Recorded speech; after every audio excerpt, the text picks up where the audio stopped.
In the summer of 1929, everyone was getting rich. The stock market only went up. There was no such thing as decline. Ordinary people were mortgaging their homes, investing their savings, borrowing money to buy stocks. Economists were saying, permanent prosperity. Then came the last week of October. It lasted 2 days. Black Thursday, followed by Black Tuesday. Millions were ruined. The darkness that would last 10 years began. So what would you have done if you had lived in that era? Before we begin the video, don't forget to subscribe to our channel. Share in the comments which country you're watching from. So today, let's go right into the 1929 stock market crash, to those dark days through the eyes of an ordinary family. Chapter 1. Golden Days and Dangerous Debts. It was a hot Saturday afternoon in July 1928. You sat in the garden of your small house in Brooklyn, drinking the lemonade Margaret had prepared. This 2-room, white clapboard house you had bought 5 years ago.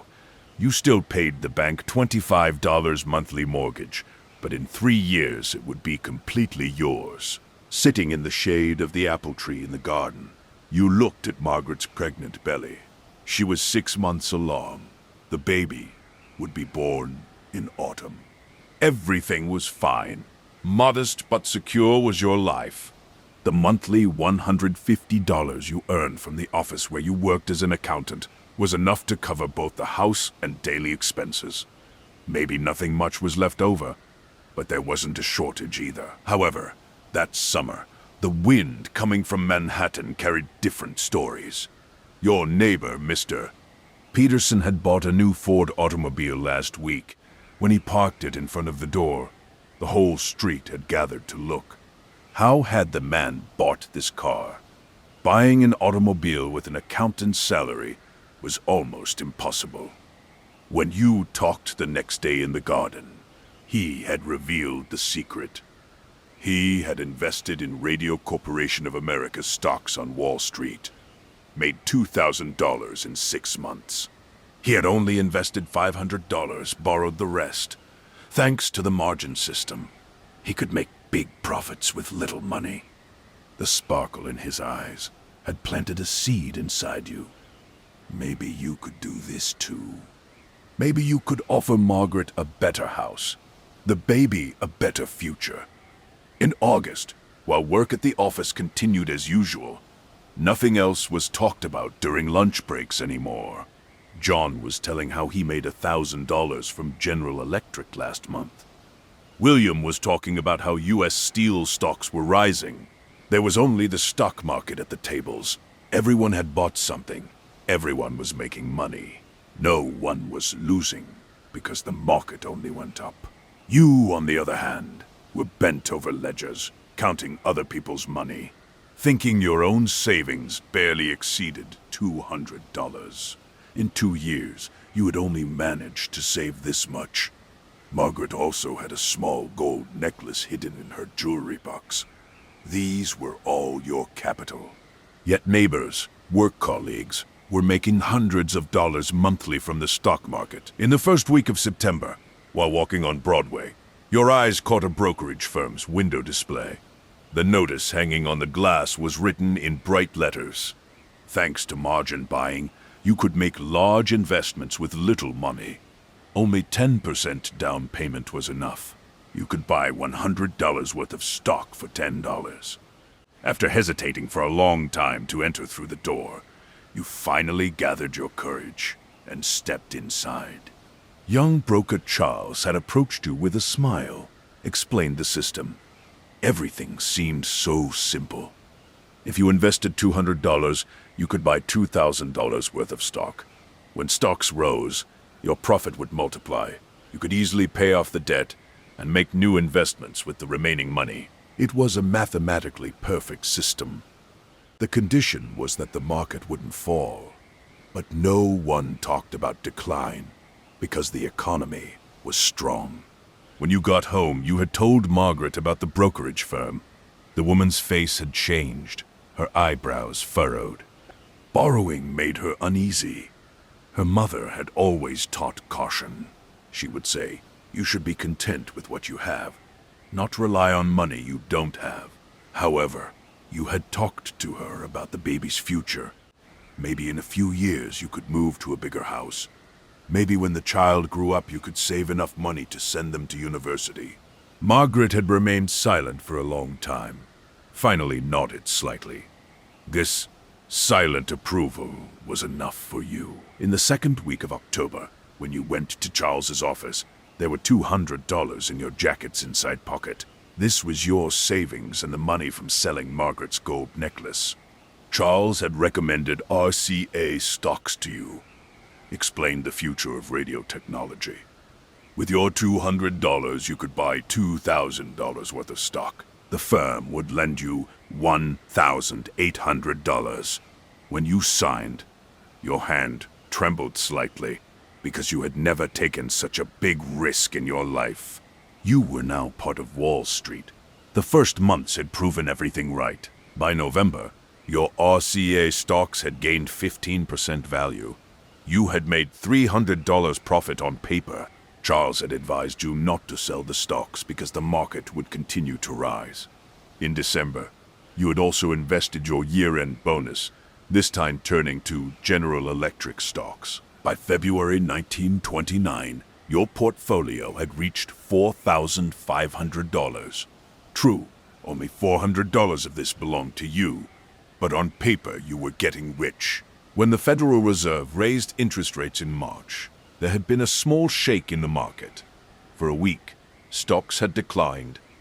Fear had fallen into your heart. However, a man named Charles Mitchell from National City Bank had supported the market. By announcing a $25 million credit line, everything had returned to normal in a short time. This incident had taught you something. On Wall Street, big banks were always behind you. There was nothing to fear. At the end of March, sitting at home one evening, you had made a decision. Your portfolio was approaching $5,000. If you made more investment, your profit could multiply. You had no money in hand, but you had a house. This small house in Brooklyn was your only big asset. You still had 3 years of mortgage debt, but the house's value had increased. You could take out an additional mortgage. When you went to the bank, the clerk had evaluated your house, said they could give up to $1,500 additional mortgage. Your monthly payment would increase from $35 to $55. A third of your salary would go toward the house, but it was worth it, because with this $1,500 you could buy $15,000 worth of stock. When you told Margaret the idea of an additional mortgage, the woman had objected at first. She didn't want to risk the house. This house was their only security. However, you had shown her the numbers, calculated how much you had earned in 6 months. If the same pace continued, by year's end you could have a $20,000 portfolio. Then you could both pay off the additional mortgage and move to a new house with the profit. Margaret had remained silent for a long time, placed her hand on her pregnant belly, thought about the baby. Maybe a better future could be built for the child. Finally, she had nodded. This time, the approval was more hesitant, but still approval. In the first week of April, $1,500 additional mortgage credit had been deposited in your account. When you went to Charles, the man had welcomed you joyfully, showed what could be bought with this money. Stock diversity was important. RCA, General Electric, U.S. Steel, American Can. Buying stocks from different sectors reduced risks. Your $1,500 had turned into $15,000 investment. Your total portfolio was approaching $20,000. You had only put in $1,900 equity, borrowed the remaining $18,000. But this didn't matter, because stocks were rising. May and June months had brought record after record. Your portfolio had reached $25,000. You And Margaret sat in the garden in the evenings making future plans. Maybe a bigger house could be bought in Park Slope, a place with a garden, 3 rooms.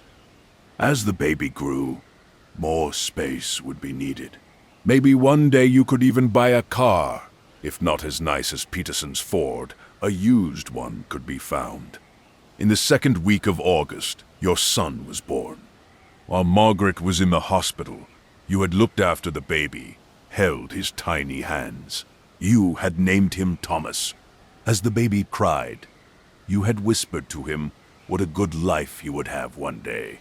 He would go to university, maybe become a doctor, maybe a lawyer. Those numbers on Wall Street weren't just numbers. They were Thomas's future. At the beginning of September, Dow Jones reached a historic peak. On September 3rd, 1929, the index had risen to 381 points. While newspapers carried this figure to headlines, economist Irving Fisher's statement was on everyone's lips. Stock prices had reached a permanently high level. From now on, they would only go up. When you met other investors at Charles's office, everyone shared the same optimism. Your portfolio had reached $30,000. On paper, you had become rich. When small fluctuations started in mid-September, you weren't worried. Stocks had declined slightly, but then recovered. Charles called each time saying this was temporary. The market was making a healthy correction. He reminded you banks were always behind you. When the first serious drop occurred on Friday evening, October 18th, a telegram had come from Charles. It said, not to worry. Everything would return to normal on Monday. That weekend you had spent at your house in Brooklyn. While Thomas slept in his cradle, Margaret had prepared dinner. Everything was normal. The house was yours, your family was yours, the future was bright. When you woke Monday morning to go to work, you had noticed the sky was leaden, but you hadn't paid attention to this. A week later, Wall Street would experience history's biggest crash. Your life would collapse with it. But that morning, you didn't know this. Chapter 2. The First Cracks. Black Thursday, Wednesday evening, October 23. When you left work, the sky was unusually dark.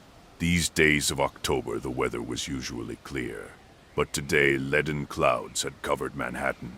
When you got on the tram, the man next to you was turning his newspaper so fast the pages rustled. You also bought one from the corner newspaper seller. The headline froze you. Stock prices collapsed in heavy selling. It said in large font letters. The article inside talked about today's trading volume. Panic selling. The worst day of the year. The market had suffered serious losses. You were holding the edges of the newspaper so tightly. The paper wrinkled, left sweat marks on your hands. As the tram passed through Brooklyn streets, at each stop you read the same worry on the faces of boarding people. Everyone was talking about the stock market. Whispers, worried looks, trembling voices. When you got off at your stop, your legs were heavy. Walking toward your house, with each step the lines in the newspaper passed through your mind. How much had you lost? Your portfolio was $29,000 at yesterday's close. If the market fell 5%, $1,500 were lost. If it fell 10%, $3,000. While calculations spun in your head, you had reached your house's door. Margaret was preparing dinner in the kitchen. Thomas was sleeping in the cradle. Everything was normal, like every evening. However, when you entered, you must not have been able to hide the expression on your face, because when Margaret turned to you, she had put down the wooden spoon in her hand on the counter. When she asked what happened, you handed her your newspaper. As the woman read the headline, her lips parted. When she asked how much we lost, you said you didn't know yet. You would find out tomorrow morning. Margaret nodded, but said nothing. She just continued preparing the meal. At the dinner table, you both remained silent. Thomas cried at one point. Margaret picked him up and breastfed him. As the baby leaned against his mother's breast, you looked at them. Your 2-month-old son, your wife. You had taken this risk for them. You had gone into debt for them. Now what would happen? You couldn't sleep all night. You tossed and turned in bed. Margaret was in deep sleep next to you, but you looked at the ceiling, counting the hours. Calculations passed through your mind. If a $30,000 portfolio fell 10%, $27,000 would remain. It was still good. Your total debts were around $18,000. So on paper you were $9,000 in profit. But if it fell 20%, then $24,000 would remain. $6,000 profit. It would still be considered good. But if it fell more, this thought scared you. When you finally fell asleep around 3 o'clock, the alarm had gone off at 4. Thursday morning, October 24. History would remember this day as Black Thursday, but you didn't know this yet. While shaving, you looked at your tired face in the mirror. Under your eyes was bruised, while Margaret prepared coffee in the kitchen. You had looked at Thomas. The baby had woken, was moving his arms and legs. He was innocent. He had no idea what was happening to the world. When you took him in your arms, his small hands had grasped your finger. This touch had put a pang inside you as you drank your coffee and left the house. Margaret stood at the door. There was a question in her looks, but she said nothing. You didn't answer either, because there was no answer to give. When you got on the tram, the car was more crowded than usual. People were buried in newspapers. No one was talking to anyone. There was only silence and worry. When you arrived in Manhattan, you noticed unusual bustle in the streets. People were running, shouting, flowing toward Wall Street as you walked toward the office. Your heart was beating fast. The stock market would open at 9:30. In an hour you would learn everything. When you arrived at the office, you couldn't sit at your desk. You stood, looking out the window. Other accountants were also in the same restlessness. John kept looking at his watch. William kept looking at the phone. When 9:30 came, the entire office seemed to hold its breath. The first half hour, no news came. Numbers started flowing from ticker tape machines, but there was nothing meaningful. Then, when a secretary came running from the 10th floor, everything changed. The woman was breathlessly saying something. A terrifying wave of selling had started at the stock market. In the first 3 minutes, nearly 3 million shares had changed hands. This figure was an incredible number, because on a normal day, only this much trading was done all day long. Ticker tape machines had already fallen behind. Price information was coming delayed. Panic had started in the office. Everyone was clinging to phones, trying to call their brokers. As you waited in the phone queue, your hands were sweating. When your turn finally came, you called Charles. The line was busy. You tried again. Busy again. On the 5th attempt, he finally answered, but his voice was drowning in the crowd. When you asked about your portfolio's condition, the man remained silent for a few seconds. Then he said the numbers. It had dropped to $24,000. You had lost $5,000 in just a few hours. When you hung up the phone, your legs gave out. You had to sit in a chair. $5,000 in one day. It had vanished.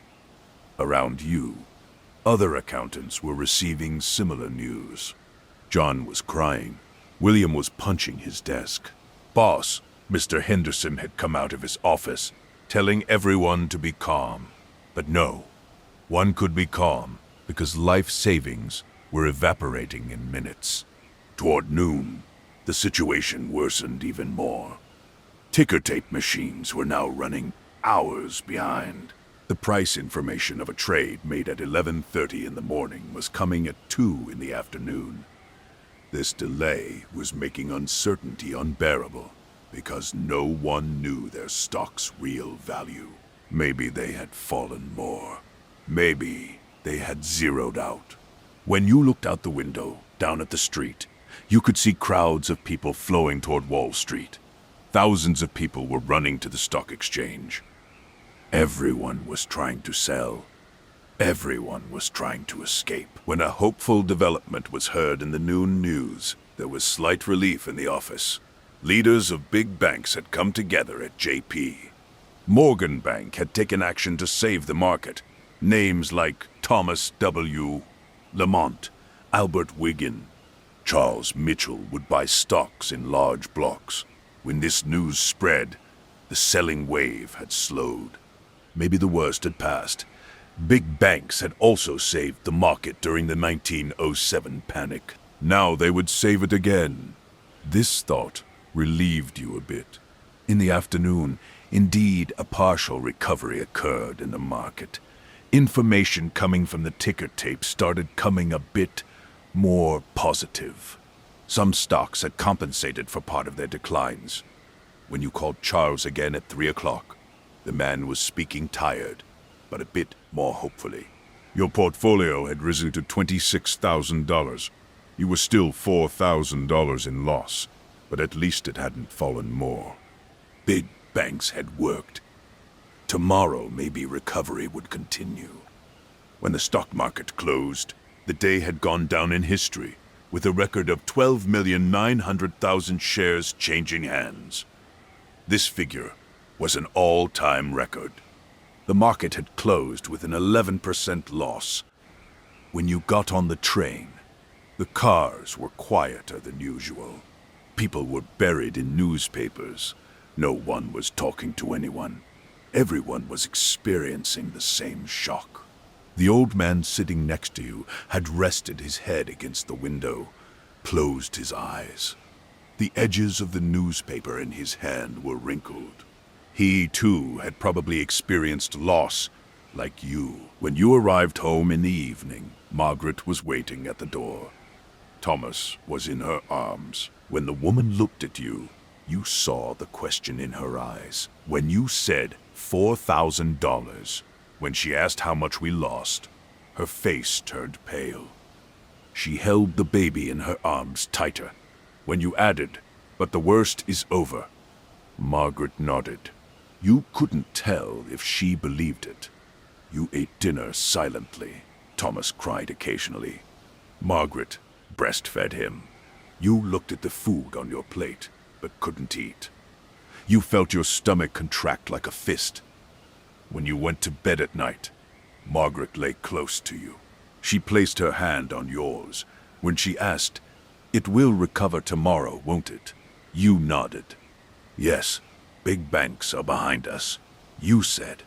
"Charles said so too," you said. Margaret closed her eyes. You tried to close them too, but sleep wouldn't come. Calculations kept spinning in your head.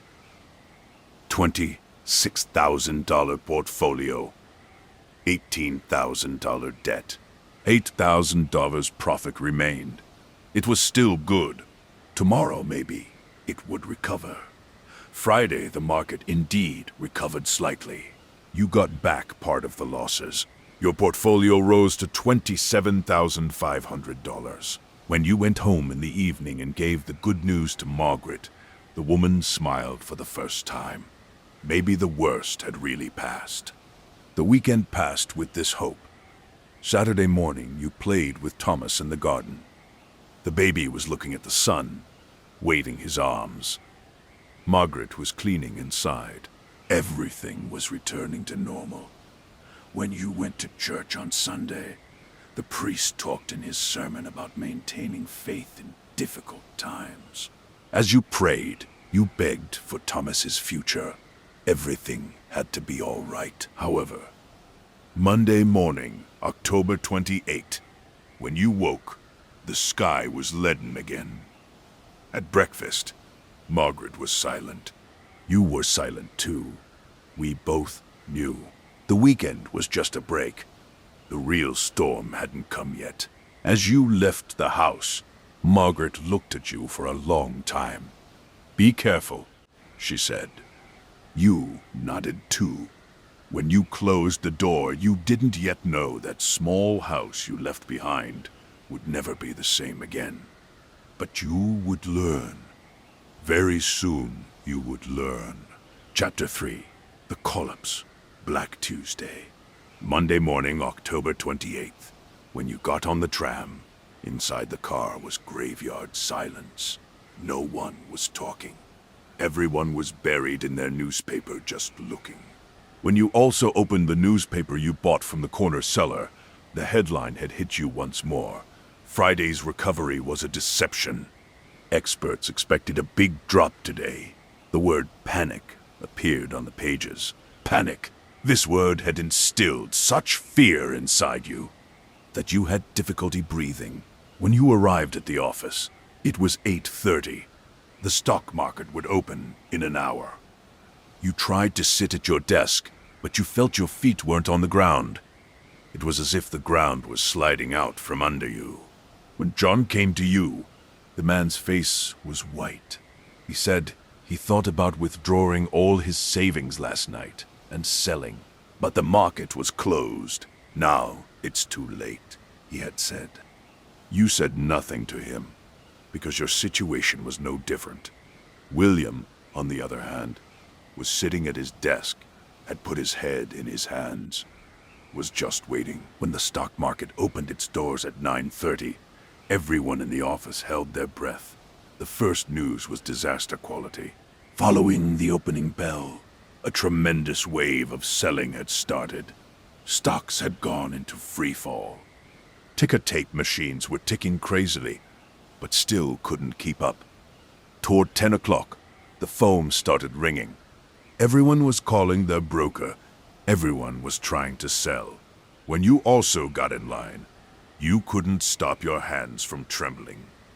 When you reached the phone, you called Charles. The line was very busy. On the third attempt, he answered. Screams were heard in the background. The man was speaking fast. Your portfolio had dropped to $20,000. In the first 2 hours of the morning, you had lost $7,500. Your heart was beating so fast in your chest, you couldn't speak. Charles was asking, should you sell? He was repeating, do you want to sell? You couldn't answer because if you sold, everything would be over. But if you didn't sell, it could fall more. Charles was waiting. Finally, you said, wait. Maybe it will recover tomorrow, you said. But your voice was barely coming out. Toward noon, the situation worsened even more. When news came that the market fell 13%, no one in the office was talking anymore. Everyone was in shock. John was sitting at his desk, crying. William had punched the wall. His fingers were bleeding, but the man didn't even feel the pain. When Mr. Henderson came out of his office, his face was pale. He told everyone they could leave early. You weren't in a condition to work anyway. At 3 in the afternoon, you went home. Margaret was sitting in the kitchen with Thomas. She was giving the baby a bottle. When she saw you, she stood up. She had understood everything from your face. When she asked how much, and you said $7,500, the woman's knees buckled. She sat in the chair. Thomas started crying in her lap. But Margaret didn't seem to hear him. She was just looking at you. When she asked how much we lost in total, and you said $11,500, her eyes widened. When you said your portfolio had dropped to $16,000, Margaret shook her head side to side, as if she couldn't accept it. She didn't prepare dinner. You both just sat at the kitchen table. Thomas was crying in the cradle. Margaret went and picked him up.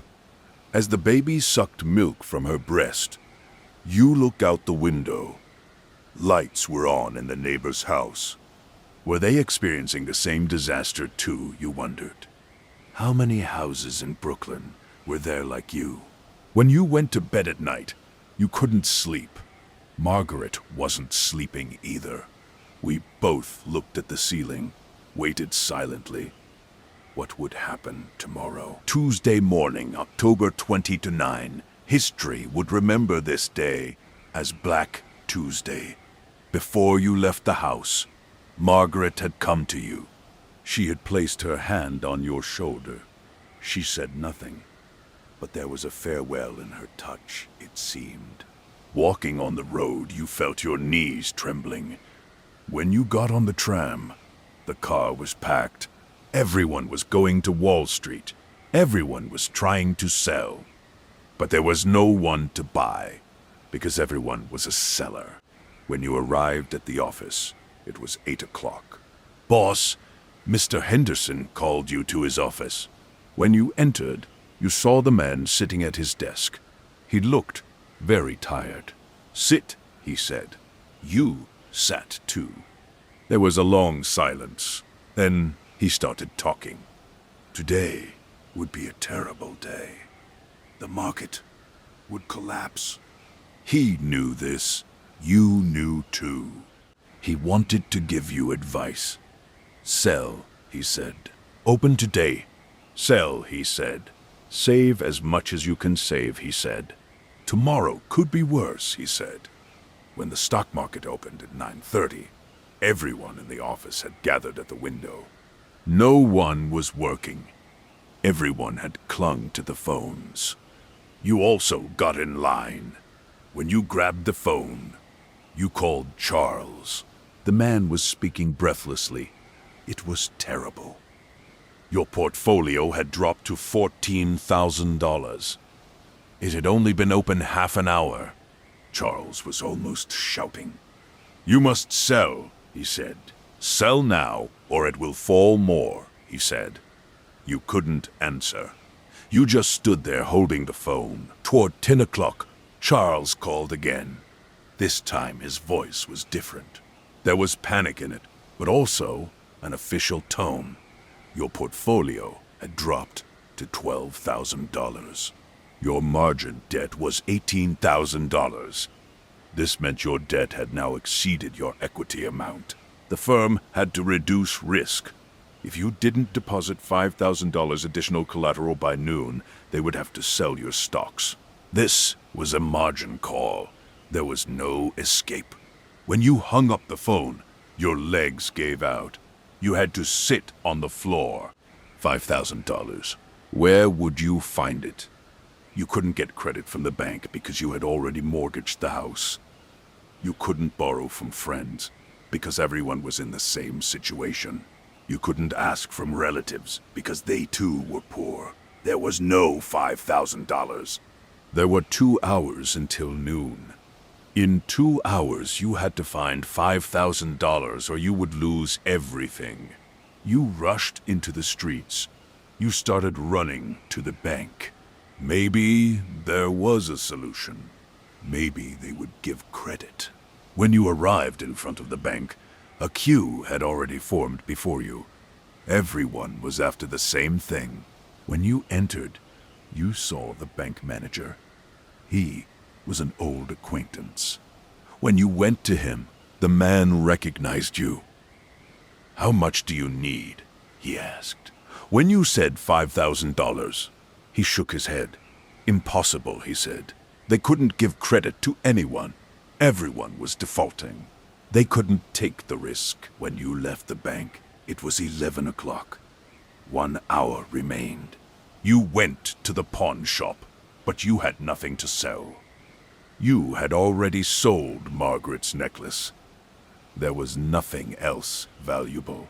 You stood in the street, looking around. People were rushing, shouting, crying. Wall Street had turned into a graveyard. At 12 o'clock, Charles called. When you returned to the office, The secretary handed you the phone. When you said you couldn't deposit the money, Charles said nothing. There was a long silence. Then he spoke. "I have to sell," he said. "I have no other choice," he said. "The firm will collapse otherwise," he said. You said you understood. What else could you say? At 2 in the afternoon, Charles called again. He had finished. He had sold your stocks. He had sold at the market's bottom because there were no buyers. The money remaining in your hand wasn't even worth $1,000, but your margin debt was $18,000. The house mortgage was $1,500. Total $19,500 debt existed. In your hand was $900. You still owed $18,600. When you hung up the phone, you collapsed to the floor. You had collapsed on your knees there, in the middle of your office. People around you were looking at you, but you didn't care. You understood everything was over. The $30,000 portfolio had vanished. $18,600 debt remained. You would lose the house. You would lose Margaret. You would lose Thomas. You would lose everything. At 4 in the afternoon, you went in front of the stock exchange. You didn't know why you went. Maybe you wanted to see it one last time. When you entered, there was chaos. People were shouting, crying, rolling on the ground. Ticker tape machines were still working, but the numbers were meaningless now. There was only decline everywhere. Today, 16,400,000 shares had changed hands. In one day, $14 billion had evaporated. You too were inside that vapor. At 6 in the evening, you returned to Brooklyn. You didn't want to go home. You waited in front of the door for a long time. How would you tell Margaret? How would you say you lost everything? That you couldn't pay the house mortgage? That soon you would lose the house? Finally, you found courage and opened the door. Margaret was sitting in the living room. Thomas was in her arms. She was breastfeeding the baby. When she saw you, she raised her head. You saw the question in her eyes. You went to her. You collapsed to the floor. You collapsed on your knees and put your head in your hands. You cried for the first time. Your tears were flowing down your hands, dropping drop by drop to the floor. Margaret stroked your head. She said nothing. You just stayed there, in that small living room, in that broken life. When she asked how much we lost, you couldn't make a sound. Your throat was knotted. When you could finally speak, you said one word. Everything you said. Margaret's hand stopped on top of your head. Everything, she asked. You nodded. When you said everything, the woman's hand slipped from your hair down to your shoulder. Then she withdrew her hand. She stood up. Holding Thomas in her arms, she went to the bedroom. She closed the door. You remained alone in the living room. You were crouched on your knees on the floor, just standing there. You looked around. This house was no longer yours. The bank would come, would take it. Margaret would probably leave too. She would take Thomas too. You would be left alone. With debt, with regret, with helplessness. When you went to bed at night, Margaret had turned to the other side. Her back was to you. You wanted to reach out to her, but you didn't have the courage. You just lay there. You looked at the ceiling. Wall Street had swallowed you, chewed you, spit you out. Now nothing remained behind. Chapter 4. The Domino Effect. Wednesday morning, the first day of November, when the mail came, you couldn't dare to open the envelope. A freezing wind was blowing through Brooklyn streets. The leaves of the trees had already fallen. The branches looked bare and gloomy. You sat in the garden, looking at the envelope in your hand. The bank's logo was on it, official and threatening. When you finally opened it, as you read the letter inside, your hand started trembling. It was written in official and cold language, as if addressing not you, but a file number. Because you couldn't pay the last 2 installments of the house mortgage, you needed to complete the overdue payments within 60 days. Total, $110. 60 days. Only 2 months. In 2 months, you had to find $110, otherwise this white clapboard house, the apple tree in the garden, the home you built with Margaret, all would be taken from your hands. When you went inside, Margaret was sitting in the kitchen, looking out the window. Thomas was sleeping in the cradle. When you handed her the letter, she took it in her hand, read it, put it on the table, without saying anything. Her eyes were empty, as if something inside her had broken. A cold emptiness had taken its place. Since last night she hadn't spoken properly with you. At breakfast in the morning she had sat silently, looked at the baby, hadn't looked at you. Now she wasn't looking either. It was as if you weren't there, as if your ghost was wandering in the room. But you had long since disappeared. The same week at the office, Mr. Henderson called you to his office. When you opened the door and entered, you saw the man pointing to the chair across from his desk. When you sat, there was a long silence. Mr. Henderson was looking out the window, seemed to be watching the gray sky over Manhattan. Then he turned to you. There was sadness and fatigue in his eyes. When he started speaking, his voice came out hoarse, as if saying these words was causing him pain too. The company was in great difficulty. The stock market crash had hit not only individual investors, but the entire economy. Customers were canceling orders, delaying their payments indefinitely. Some were directly going bankrupt. The firm had to shrink. They would lay off 8 more people, including you. Starting this weekend, you no longer needed to come. When you left the office, you encountered John in the corridor. The man was also among those laid off. His face was pale. His eyes were red. You looked at each other but didn't speak because there was nothing to say. You were both on the same ship, and the ship was sinking. When you returned to your desk, you couldn't sit. You stood, looking out the window. You had worked here 8 years. Every morning came the same way, sat at the same desk, looked at the same ledgers. 8 years. Now everything had ended suddenly. You were unemployed, in debt. Soon you would be homeless.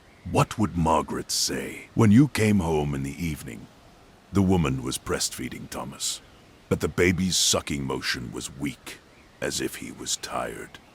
When Margaret saw you, she raised her head.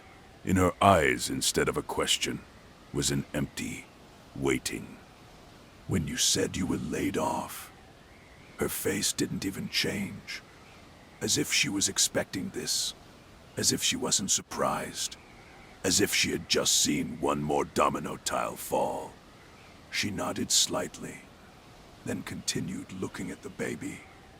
When you sat at the kitchen table, you were left alone there because Margaret had stood up, holding Thomas in her arms, had gone to the bedroom. She had quietly closed the door. An invisible but palpable wall was rising between you, getting a bit thicker every day. In the second week of November, every morning you woke up early and started looking for work. You put on your suit, straightened your tie, and went to Manhattan. You knocked on every accounting firm's door, spoke politely with every secretary, handed out your resume. You got the same answer everywhere. Unfortunately, we can't take anyone right now. The economic situation is very bad. Maybe come again in spring. Spring was 4 months away. How would you get by for 4 months? Friday at one firm, a young man had looked at your resume, then smiled at you pitifully. You have good education, he had said. Your experience is nice too, but right now no one is looking for accountants, he had said. Maybe you can find factory work, he had said. Factory work, from accountant to worker, from desk to floor. How far you had fallen. At home, meals were decreasing with each passing day. Before there was meat at dinner, vegetables, fresh bread. Now Margaret was cooking less, eating less herself. She would get up without even finishing half her plate. Thomas was crying constantly because the woman's milk was decreasing. She couldn't feed her baby due to insufficient nutrition. Formula milk was needed, but one can was 75 cents. A big money for that period. From the $900 remaining in your hand, you were spending a little every day. Your house wasn't rented, but there were bills. Electricity, water, coal for heating. In mid-November, the weather had gotten quite cold. You had started shivering at home. Coal needed to be bought, but one sack was $2. One evening when you returned home, Margaret was sitting in the living room, holding Thomas in her arms, crying. You were seeing her shedding tears for the first time. That strong, resilient woman was now rocking her baby in her arms, crying silently. When you went to her, the woman didn't look at you. She was just looking at Thomas. The baby had gotten thin, his face was pale, his tiny hands were searching for his mother's breast. But milk wasn't coming. When you said, "We need to buy formula milk," Margaret nodded, but still didn't speak. The next day you bought 2 cans from the grocer. You had given a total of $1.50. $830 remained in your hand. When Margaret took the cans, she didn't thank you, just went to the kitchen, prepared a bottle for the baby. In the 3rd week of November, one morning when you looked out the window, you saw a foreclosure notice hung in front of your neighbor Mr. Peterson's house. The man had bought a new Ford last summer, had paid for the car in cash with the money he made from the stock market. Now he was losing his house. A few days later, a truck came. They took his furniture. As the Peterson family fell into the streets, you watched from the window. His wife was crying while 2 small children were looking around without understanding. In 2 weeks they would come to your house too. The same truck would enter your garden too. When the second letter came from the bank, Margaret had opened it, read it, thrown it straight into the trash without handing it to you. When you asked what it said, the woman didn't answer, just continued preparing food in the kitchen. When you took it out of the trash and read it, you had seen 30 days remained. 30 days. At the beginning of December, you would lose your house. When you told Margaret this, the woman put down the knife on the counter, turned her eyes to you, looked directly into your eyes for the first time after a week. "I know," she said. Just 2 words. Then she continued preparing the meal. In the 4th week of November, one afternoon the door knocked. When you opened it, 2 men in suits with serious faces stood before you. They had come from the brokerage firm. They were there to collect the margin debt. "You owe $18,600. You must pay," said one of the men. When you told them you had no money at all, the man wrote something in his notebook, frowned. They said they would start legal proceedings. You would be summoned to court. When you found work, your salary would be garnished. When you said, "I'm unemployed," the man looked inside, was trying to assess your possessions. When you said the furniture was worthless, there was nothing to sell, the man nodded. "Court summons will come," he said. Then they turned and left. Margaret had been standing in the corridor, had heard everything. She had heard what the 2 men said, that there was $18,600 debt, that you would be summoned to court. When she looked at you, something went out in her eyes, as if the last spark of hope inside her also went out at that moment. She went to the bedroom, closed the door. She didn't prepare dinner. You didn't prepare either, because you didn't know what meal to prepare. That night you went to bed hungry, only drank water. In the last days of November, the army of unemployed in the streets was growing with each passing day, as if an invisible flood was covering Manhattan. On street corners, men in suits were trying to sell apples. 5 cents an apple. Next to them, they carried signs that said looking for work, can work, family man. These men once resembled you. Maybe they too were accountants, maybe engineers, maybe teachers. Now they were on the streets. Soon, you too would be one of them. You too would carry a sign. You too would try to sell apples. One morning when you left early, you saw a food line in front of the church. Hundreds of people had gotten in line, waiting for free soup. Men, women, children, elderly. All hungry, all helpless, all like you. You didn't go there.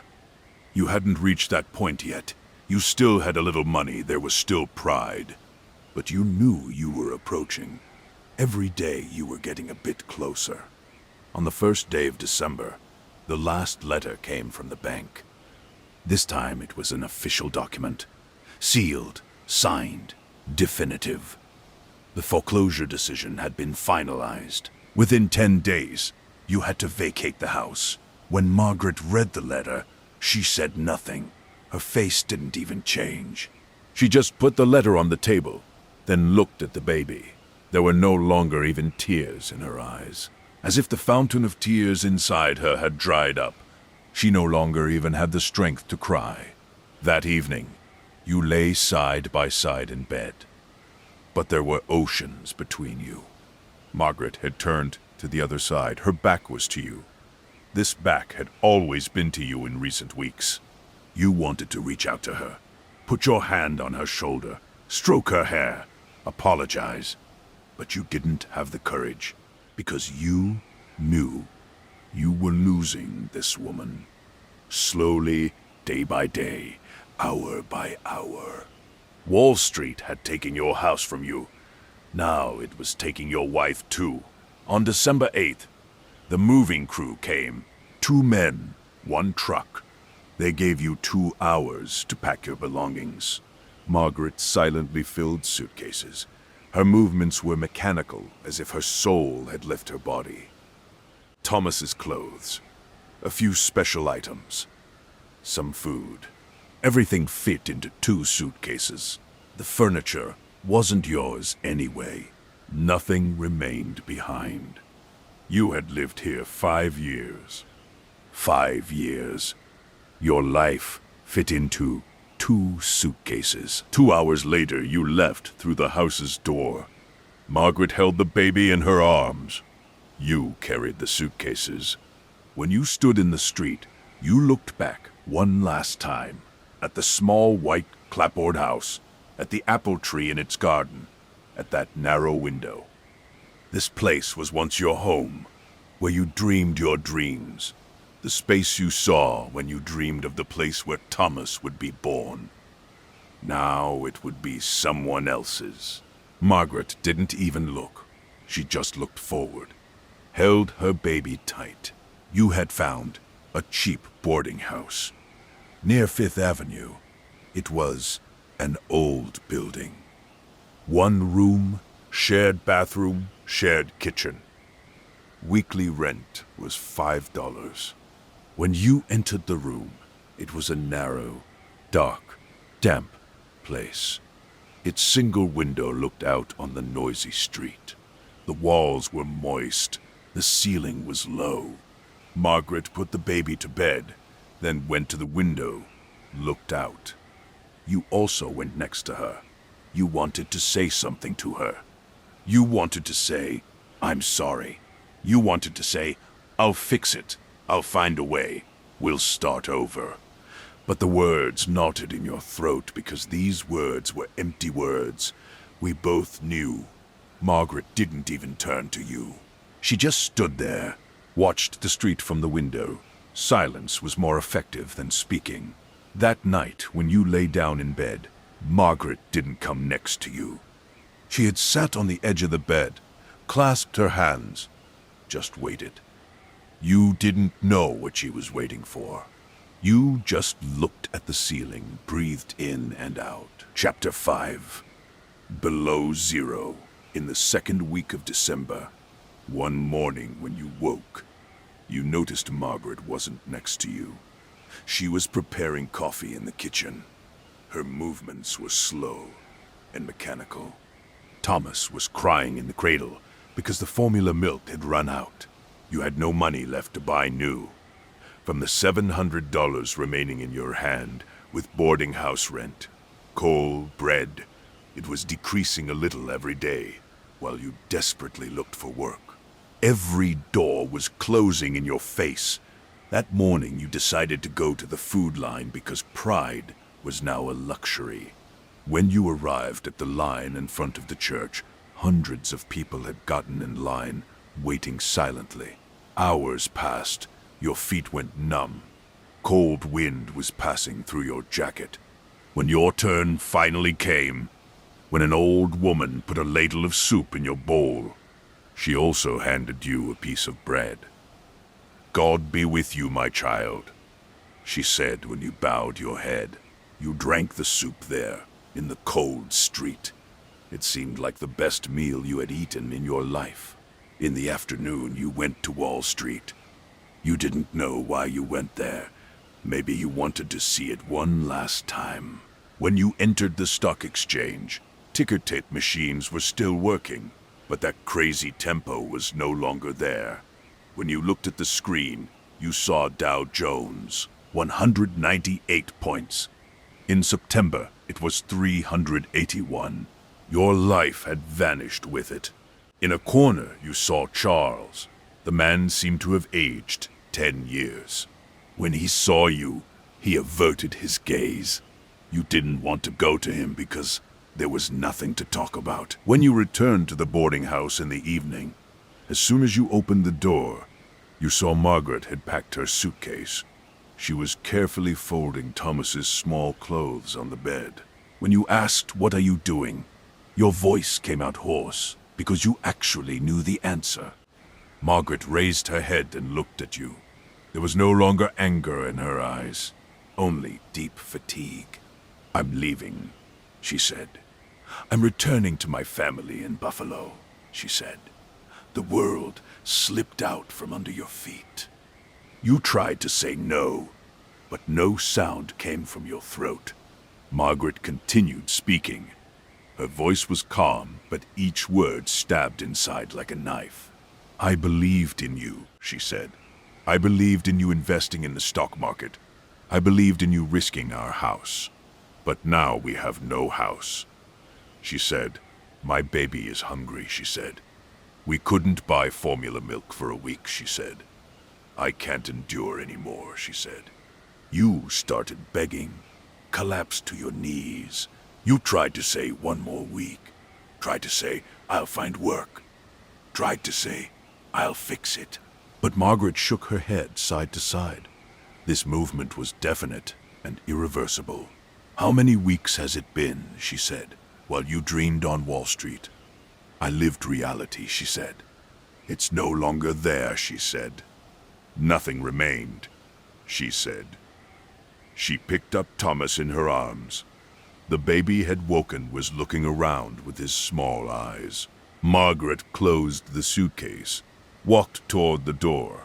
You went after her, tried to grab her arm, but Margaret stopped, looked at you one last time.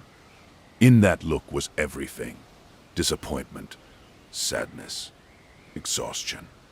She opened the door, went out to the corridor. As she went down the stairs, Thomas's crying sound was heard. Then the sound moved away. Then the door closed. Margaret had left, had taken her baby.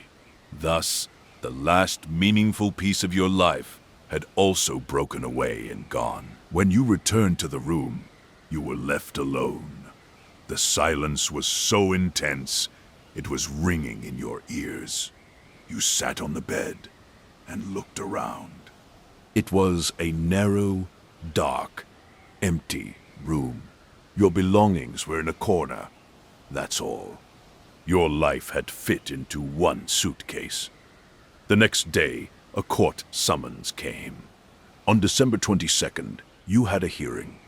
The judge reviewed the documents, then read that the margin debt was $18,600.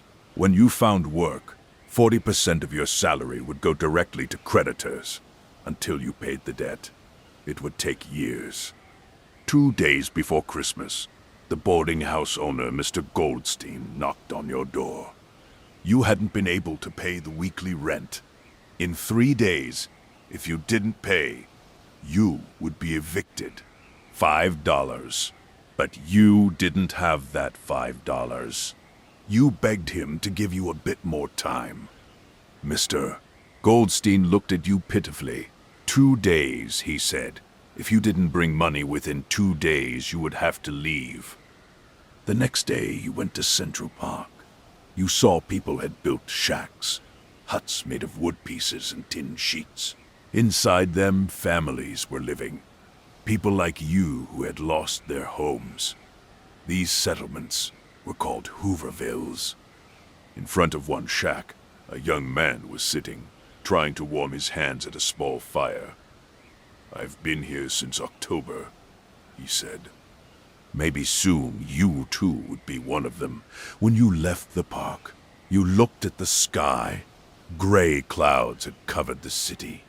It would snow again. Winter had just begun. A depression that would last 10 years had begun.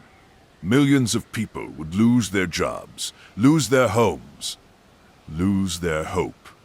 You too were now one of them. When you returned home, you went to the window. Outside, snow had started falling. Brooklyn streets were silent. Life was continuing. The stock market sank. Dreams died, but life was continuing. Tomorrow morning you would get up, go to the factory, apply for work. Maybe they would take you. Maybe you would start with $10 weekly. It would take years, but maybe one day you would pay your debts. When you went to bed at night, in your dream, you saw ticker tape machines. But this time the numbers were going up. Your portfolio was growing. You were getting rich. Margaret was smiling. Thomas had grown up and was going to school. You had a house, a big house with a garden. You were happy. When you woke, you realized you were crying. The pillow was wet. You were alone. The other side of the bed was empty and cold. You looked out the window. Snow continued falling. Brooklyn streets were silent. A dog was barking in the distance. Life was continuing. The stock market sank. Dreams died. Hopes were extinguished. But life was continuing. Tomorrow morning you would get up, try again. Maybe one day it would get better. Maybe one day you would stand up again. But you could never get one thing back. The mistake you made. The time you lost. The future you stole. Those dark days of 1929 would stay with you forever. Every day when you woke, every night when you went to bed, you would remember. Those ticker tape machines, those falling numbers, that vanishing money. Margaret's receding footsteps, Thomas's last cry. Wall Street had swallowed you, chewed you, spit you out. Now you too were left in the wreckage trying to rebuild. You closed your eyes. Sleep wouldn't come, but still you had to rest. Tomorrow would be a long day. The coming years would be even longer. The Great Depression.